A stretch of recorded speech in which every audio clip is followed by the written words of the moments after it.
important aspects as regards the life goes on. The most important aspect is how our body runs.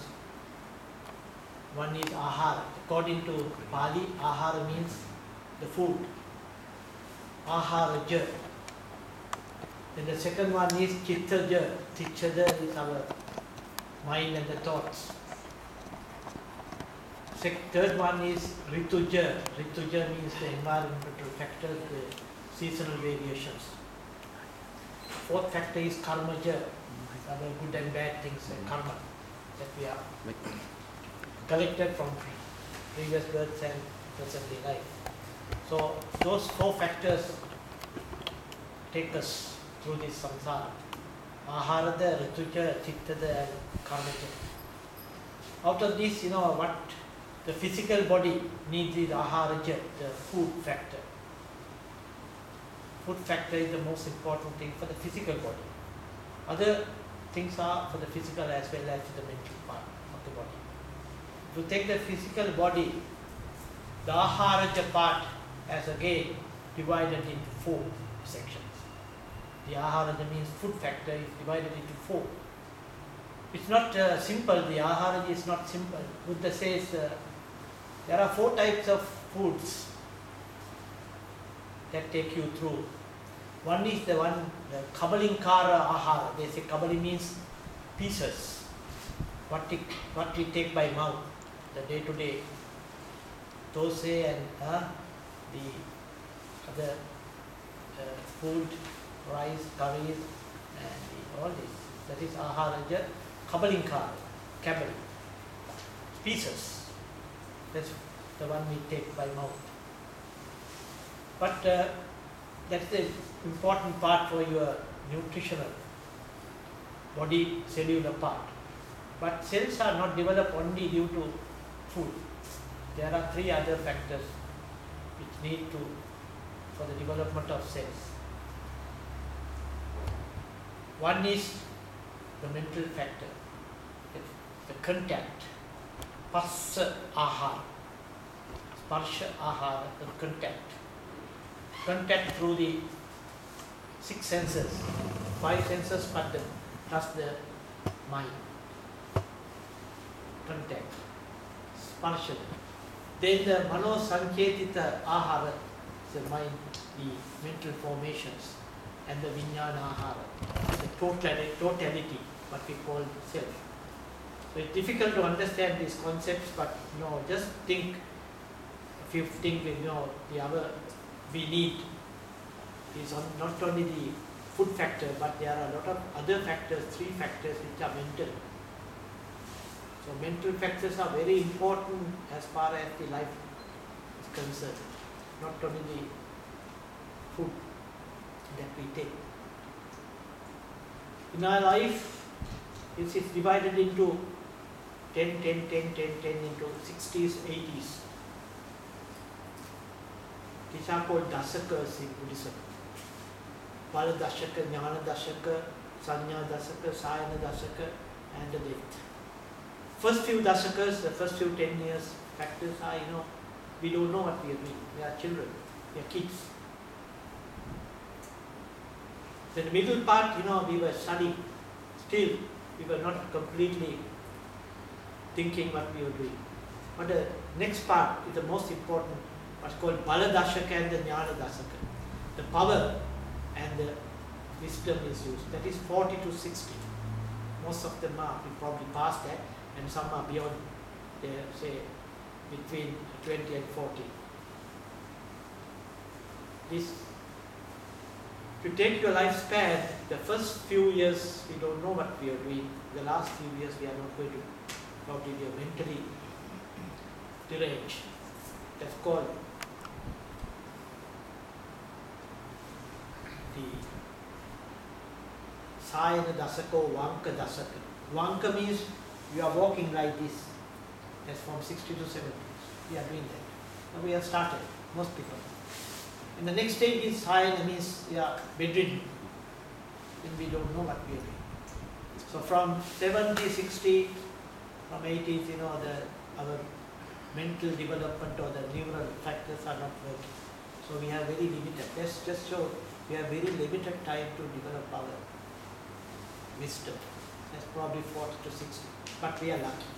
Some are beyond 60, still we are alert. We are lucky. Because of your karmic factors, we are alert. So we have some more time to play around in the life. So if you take the food factor, you are eating and drinking, and breathing, and try to get your body into a proper shape and get this complete healthy body and use it. Not for physical purposes, but for our safety. Safety in the sense, not from diseases and illnesses, safe from the samsara.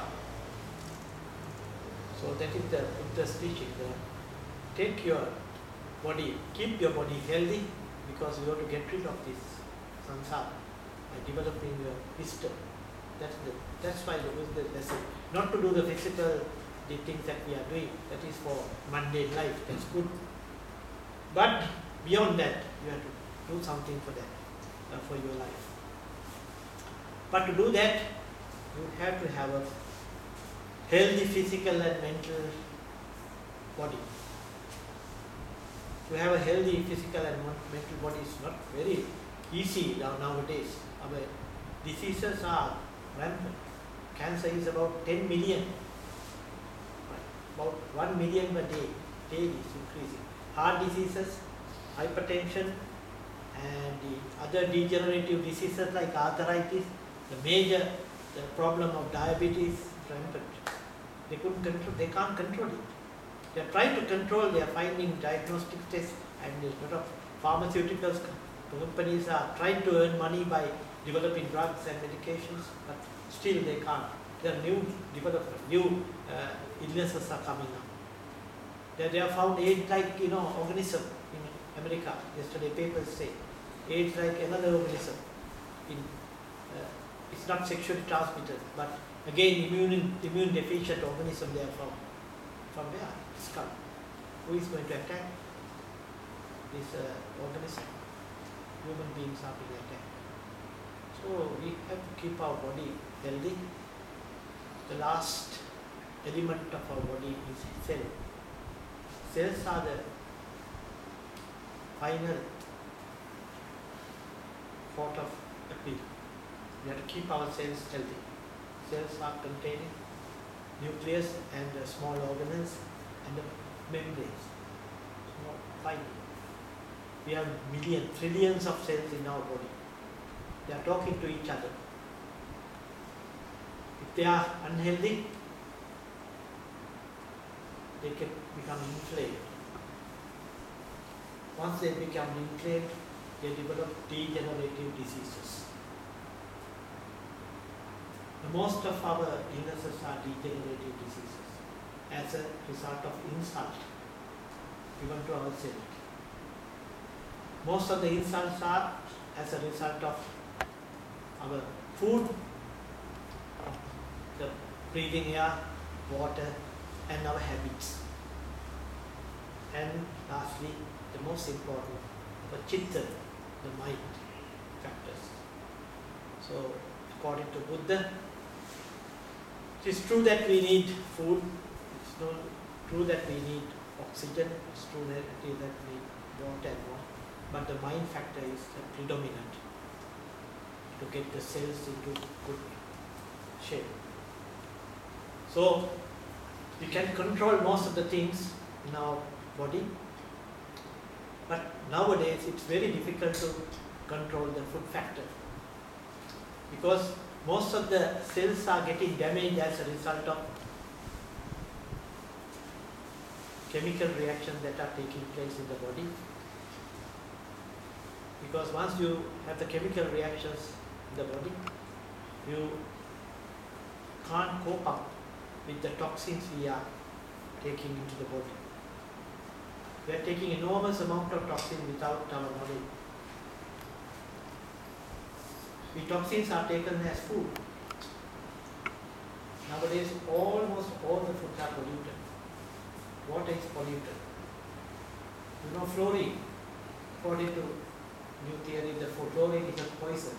Fluoride is a poison. It should not be added into food or toothpaste. It's a number one poison. It destroys the brain cells. But our pharmaceuticals and the drug companies think that is a nutrient that you need for the body. But there are a lot of other trace metals and nutrients that are needed for the body and the tissues, not the fluorine or fluoride. So we take a lot of unnecessary things through our food, but the food body is trying to not only to build ourselves, but it has got a huge amount of energy to push the toxins that are inhaled and taken via food to the body. So that is the major problem we are confronted. How to get rid of the toxins from the body. Otherwise, the cells will get damaged, inflamed, and will end up with degenerative disease. So all the degenerative diseases are man-made. The only thing, we have the innate mechanism in the body to get rid of these toxins. But the toxins are so much, our body mechanisms can't cope up. Therefore, we have to have some other mechanism to get rid of these toxins out. Those days, we used to eat a lot of fruits, vegetables, nuts, pulses. These are natural, organic, we call it. Here, today also we have those, but they are massively polluted. And to gain amount of the anti-nutrients or the antioxidants, we call it, the new term, oxidant and antioxidant, free radicals and anti-free radicals. These are the new terms that are introduced as a result of this toxification of the body. Other words, our bodies are full of free radicals as a result of chemical reaction taking place in the body. The free radicals are harmful. Almost all the fats that we are taking, fats and oils, are harmful, except few. We have a number of fats we are taking. That is the major problem in the body now. Apart from the omega, the 6 and 3, and probably the coconut oil, all other oils are now dangerous. According to the new studies, they found they damage the cell wall of the cell. If you damage the cell wall of the tissue or the cell, what happens is there is no equilibrium taking place in the cell. Cell has got, inside we have sodium, potassium, outside we have another nutrients. So these are not in equilibrium. Therefore, the cells get re-discharged. So cells have electronic circuit. They get negatively charged. They are really negatively, about 20 millimoles, but they get really negatively charged as a result of your damage of the cell. So this is one example. Fat, the unwanted fat we are taking causes cellular damage as a result of the cell being really damaged. It's number one. And there are thousands of things we can talk about, how the cells get damaged.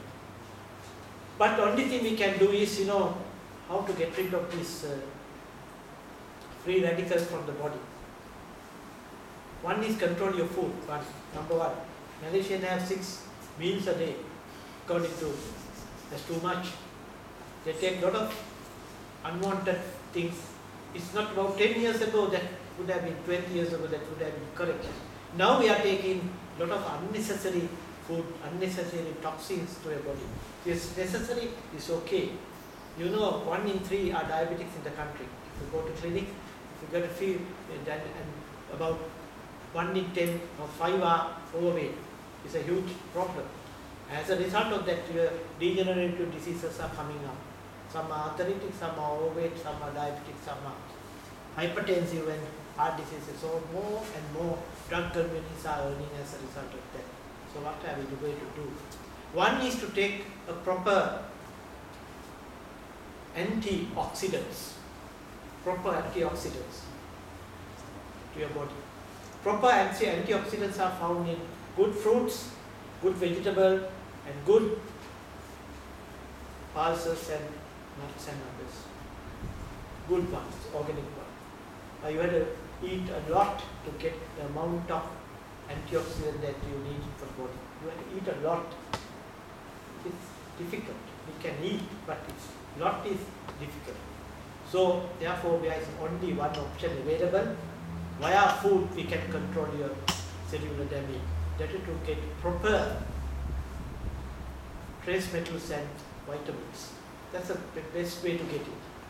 But to find the good quality vitamins is a problem in the world now. So we have to find good nutritive vitamins plus the minerals that are needed for cellular functions. That will create a positive environment in the cellular structure so that most of the free radicals can be controlled by that way. That is not enough. You must get enough oxygen. So breathing is very important. Breathing good air is very important. In pranayama, in yoga, Indian yoga, there's a breathing technique called pranayama. Early morning they used to do breathing. I introduced one or two techniques that are done in India because I am a yoga master in Hatha Yoga developed by Professor A.B.S. Iyengar Yoga. If you go to internet and find out Iyengar Yoga, you can find out. So in the morning you can start doing this small breathing exercise. That is good because oxygen is about 80%